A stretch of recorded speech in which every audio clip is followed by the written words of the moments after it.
Et coucou, j'espère que vous allez bien. On se retrouve pour une nouvelle vidéo. Allez, c'est parti.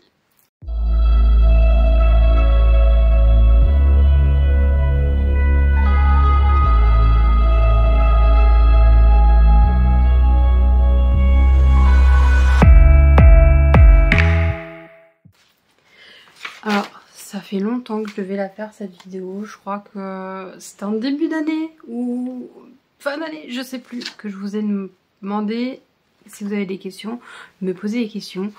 J'avais mis une petite boîte à questions sur Instagram ainsi que sur YouTube, je crois. Je l'ai pas fait sur TikTok parce que bah, j'ai pas énormément d'abonnés sur TikTok. Bon, Instagram non plus, hein. Mais je l'avais fait sur Instagram parce que je sais que certains qui sont sur YouTube, qui me suivent sur YouTube, sont sur Instagram. Bon, voilà. Donc j'ai repéré quelques questions. J'ai pas fait de scrim. Celles de Instagram, bah, elles ont disparu. Celles de YouTube, j'en ai 2-3. Donc heureusement que je les avais notées parce que sinon je sais pas comment j'aurais fait. Quoique Instagram, il y en a peut-être des questions que j'ai zappées parce que ben vu que je les retrouve pas. Donc voilà. Enfin bref, c'est pas grave. Donc on est parti pour une FAQ. Alors pour commencer, j'avais eu comme question: quel métier as-tu exercé avant d'être sublimeuse? Alors j'étais dans une filière de la poste, je travaillais en tant que colportrice, ben, je mettais des prospectus dans les boîtes aux lettres ainsi que les bottins et quelques courriers avec adresse. Donc voilà, on faisait un peu ce que la poste ne voulait plus faire. Donc voilà. Maintenant il me semble que je crois que ben, les bottins n'existent plus, donc je pense que c'est plus mis. Et niveau pub, je crois qu'il y a quasiment plus rien qui est mis en boîte aux lettres. Donc sachant qu'il y a des publicités, il y a des applications qui sont disponibles pour ça, ça évite d'avoir un truc comme ça. Bon, ça n'arrive plus, mais avant, je me souviens, on avait quand même des sacrés paquets de pubs et la plupart étaient jetés et pas regardés. Donc franchement, ça servait strictement à rien. Mais bref, oui, j'ai fait ce boulot. J'ai usé 2 voitures, comme ça. Mais parce que c'est lourd, mon dos aussi. Et parce que normalement on avait des sacoches spéciales qui étaient, disons, ergonomiques. C'était pas du tout ergonomique, c'était vachement lourd. Je prenais un sac à moi. On avait des chariots. Le chariot, je détestais l'utiliser parce que tu perds du temps à le charger, décharger. Et puis il était pas maniable. Enfin bref, moi je fonctionnais que au sac bandoulière que je prenais, le mien. Et je me remplissais au niveau... je me remplissais les bras de prospectus le plus possible. Quitte à foutre en l'air mon dos, bah tant pis, voilà. C'était le métier. Ensuite, est-ce que j'ai fait une formation pour devenir sublimeuse? Alors non, j'ai regardé énormément de vidéos sur YouTube pour comprendre ce qu'est la sublimation, parce que c'est pas simplement prendre un mug que vous trouvez, je sais pas, je vais dire à Action blanc, et que vous essayez de sublimer avec de l'encre normale, c'est pas du tout la même chose. L'encre n'est pas la même, le papier n'est pas la même, et ben le support que vous utilisez doit être enduit de polymère. Donc si c'est pas enduit de polymère, ça ne fonctionnera pas. Si vous n'utilisez pas le bon papier, ça ne fonctionnera pas. Si vous n'utilisez pas l'encre à sublimation, ça ne marchera pas non plus. Donc voilà. Après c'était quoi la troisième? Je ne me souviens plus. Puis il y avait 3. Je crois que bah, c'est celle-là peut-être. Si je devais choisir un métier, lequel aurais-tu choisi? Alors le problème c'est que moi quand... j'étais petite, j'étais dans le monde des bisounours, c'est-à-dire que j'ai cru que très longtemps que j'allais pas grandir et que en fait mon boulot à moi c'était d'être petite et d'être à l'école. Et arrivée à l'adolescence, je me suis pris un coup dans la tronche parce que bah déjà tu quittes la primaire pour le collège, et c'est là que je me suis rendu compte, mais ah ouais, mais en fait il y a des suites et il y a une fin. Et cette fin, bah, pour moi c'était pas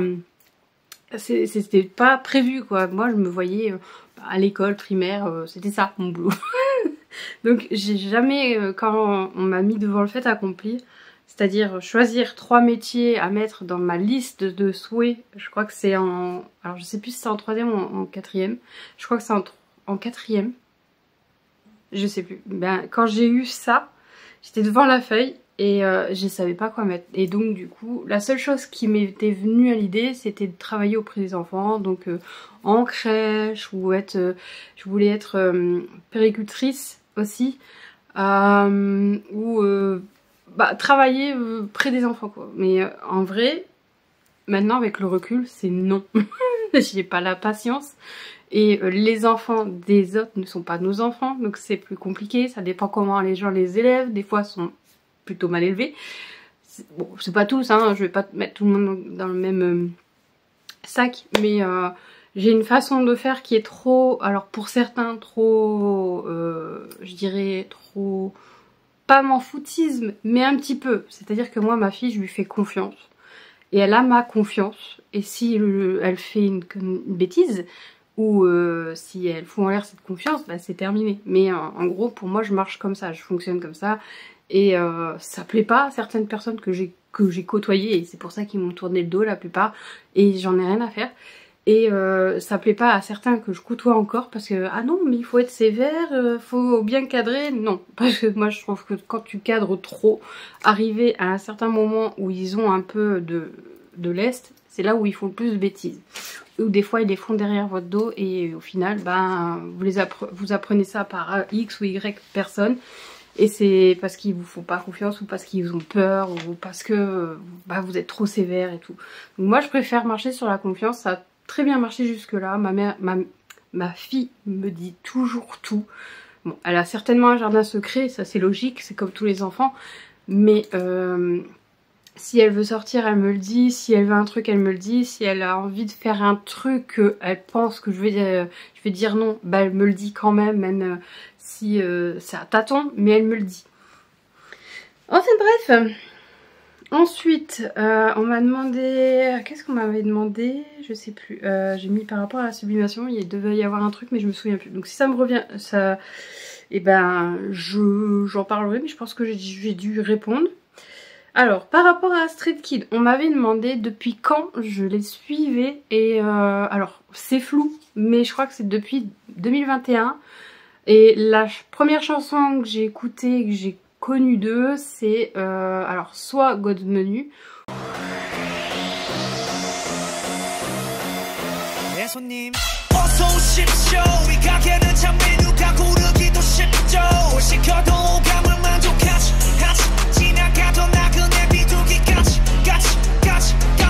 ou Backdoor.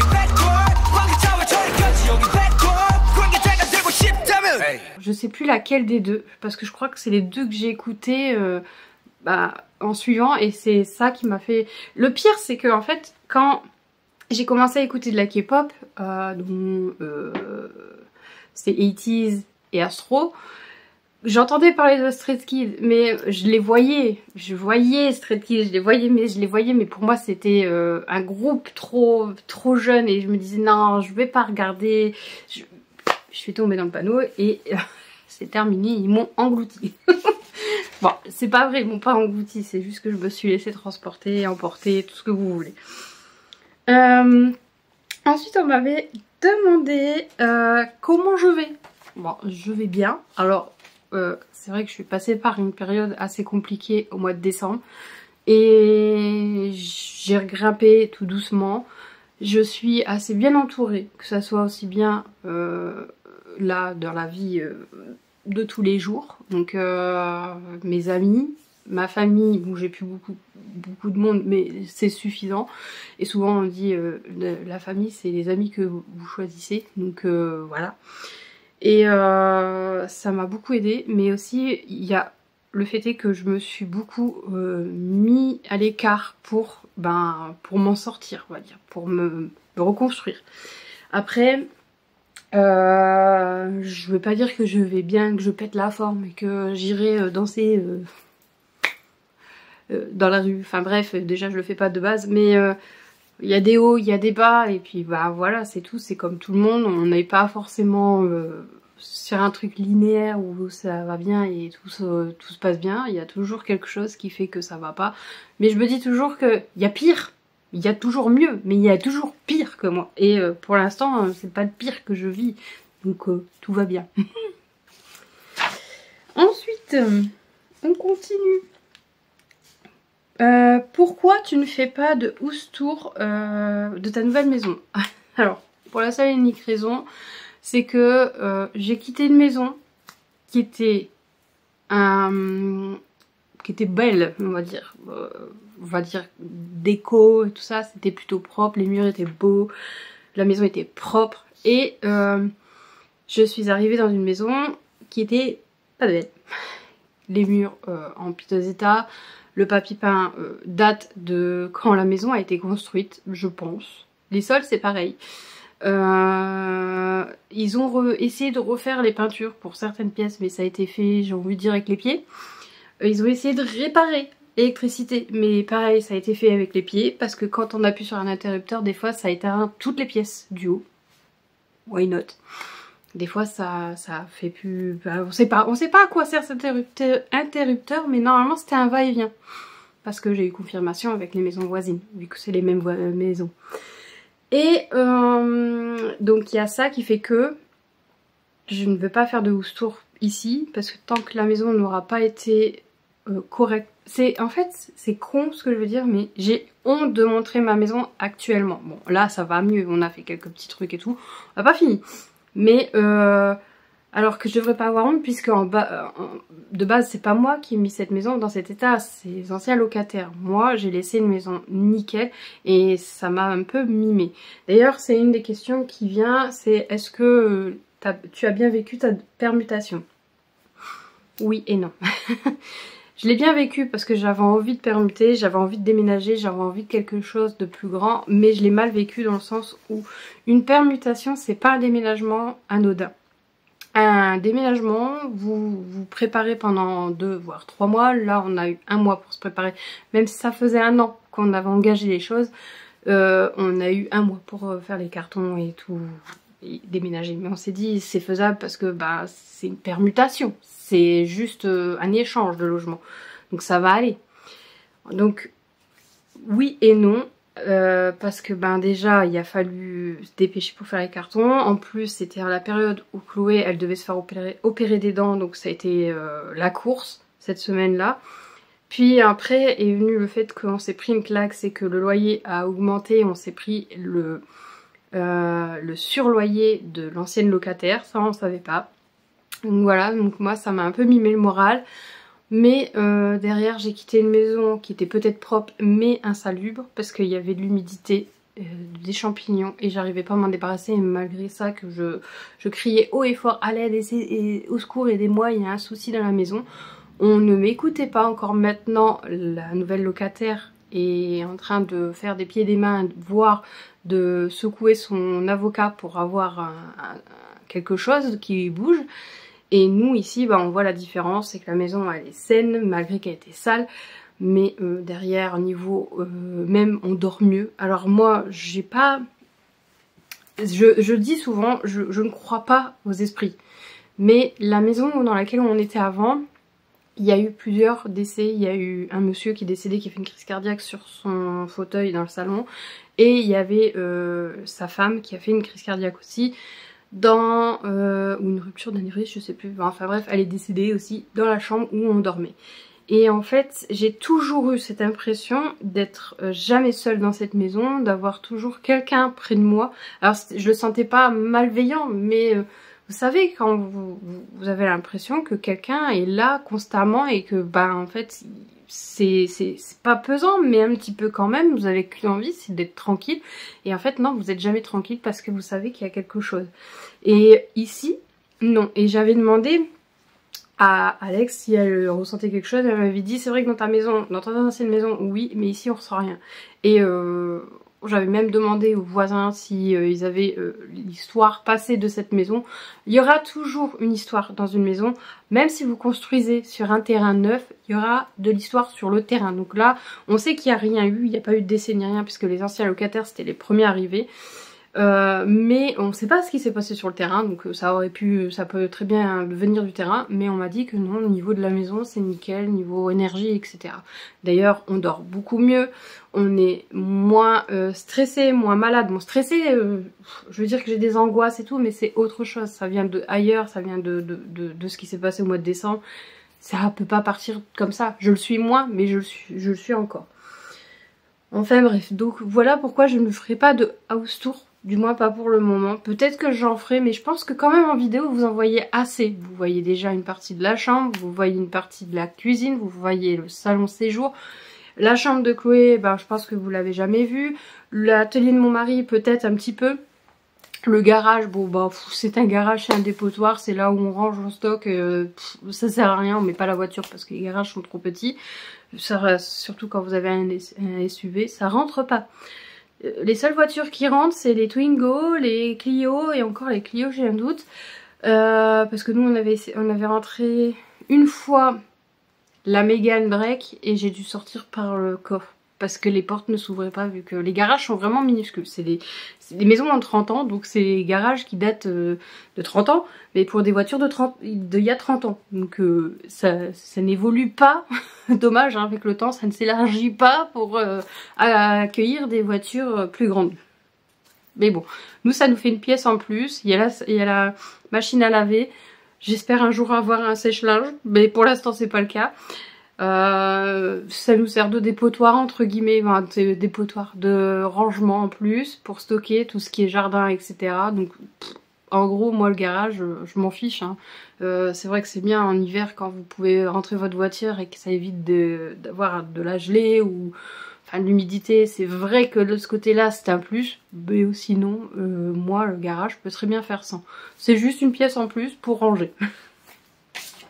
On continue. 7e question. Est-ce que tu es resté en bon terme avec tes anciens voisins? Oui.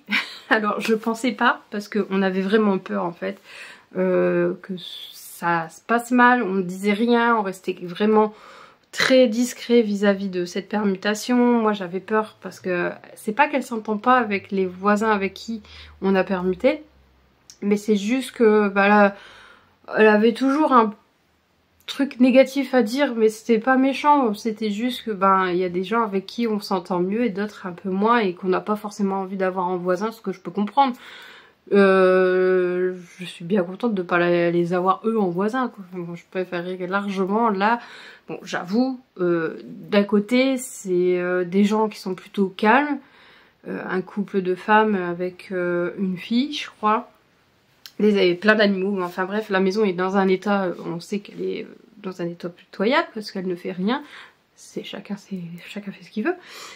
C'est pire qu'ici, quand je l'ai eu, cette maison.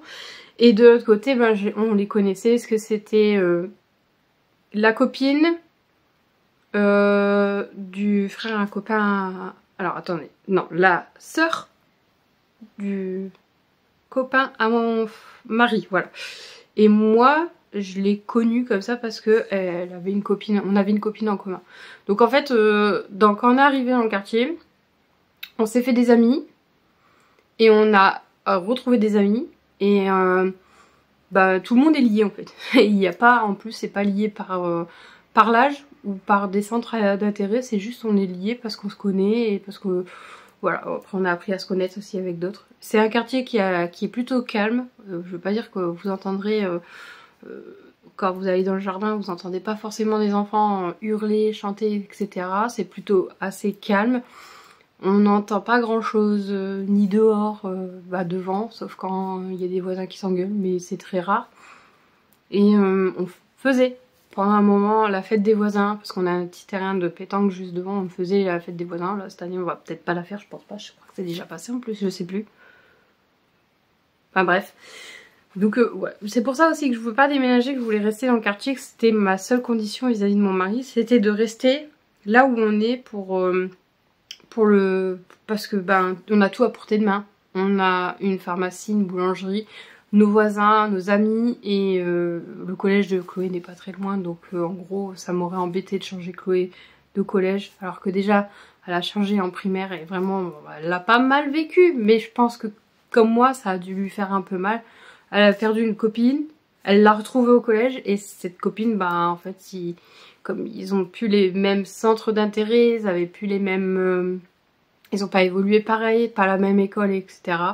Bah ça a pas plus fonctionné que ça. En plus, moi, sa mère, je savais pas trop si j'avais un peu peur d'elle en fait. Donc, déjà, je suis pas sociable, mais en plus de ça, elle arrêtait pas de venir me voir, donc c'était trop. Enfin bref, donc voilà, je crois que c'est tout. Il n'y a plus de questions. Je sais pas si j'ai répondu à toutes les questions, pardon. Si j'en ai oublié, n'hésitez pas à les mettre en commentaire. Je répondrai en commentaire. Et puis ben, je ferai peut-être une autre FAQ plus tard. Bon, pas maintenant, hein. Là elle vient juste d'arriver, mais peut-être une par an, c'est très bien. En tout cas, je remercie beaucoup tous ceux qui ont participé et qui m'ont posé des questions. Et du coup, n'hésitez pas, si vous découvrez la chaîne, à vous abonner, à partager et à commenter. Je vous fais des bisous et on se retrouve bientôt pour d'autres vidéos. Bye!